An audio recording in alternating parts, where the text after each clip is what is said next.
it's Miss Amy at the Grass Valley Library.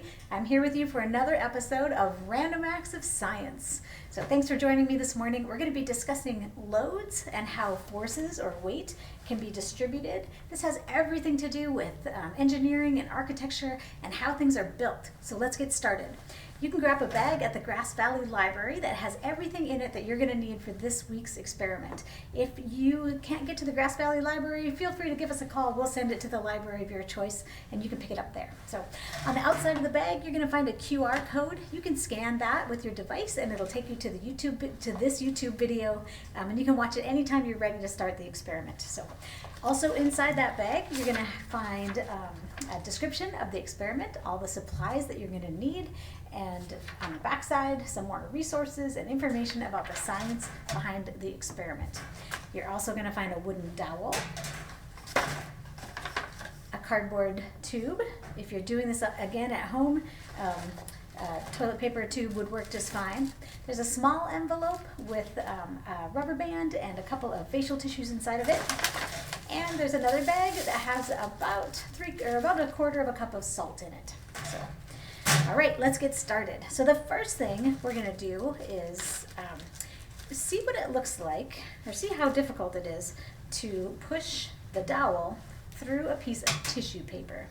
Do you think that's going to be hard to do or easy to do? Well, we're going to put the tissue paper around the end of the cardboard tube. We're going to take our dowel and we're going to pop it through the end of that. I'm pretty sure, and I think you know as well, that it's not going to be very hard to do. I wouldn't be surprised if a housefly was able to make a hole in the piece of Kleenex, right? So let's see how hard that is to do. Not hard at all. It came right out with very little force, really. So, and the reason that that is so easy to do is tissue paper, for one, is not very strong, and for another, all of the load is concentrated in the very point of this dowel. So with all that force coming down to one point and going through, it's going to penetrate really easily. I hardly had to push it. So let's find out what happens when we distribute that load. I'm going to throw away this tissue. I'm going to take out the second tissue. We're going to use the same rubber band that in place, and then we're going to pour the salt into the tube. This should fill it up about 3/4 of the way, so halfway between halfway and totally full. So I'm going to go ahead and see if I can do that without making a mess here. I'm going to pour it right into that tube and fill it up 3/4 of the way. Okay, so it's pretty full. I'm going to give it a little tamp to settle that salt down to the bottom of the tube. And now we're going to see how much force we're going to need to puncture this tube with the dowel. So I'm going to stick it in there, and I'm going to push and push and push and push and push, and eventually it is going to go through, I think. But what's happening? How come it's so much harder to push it through now than it was before?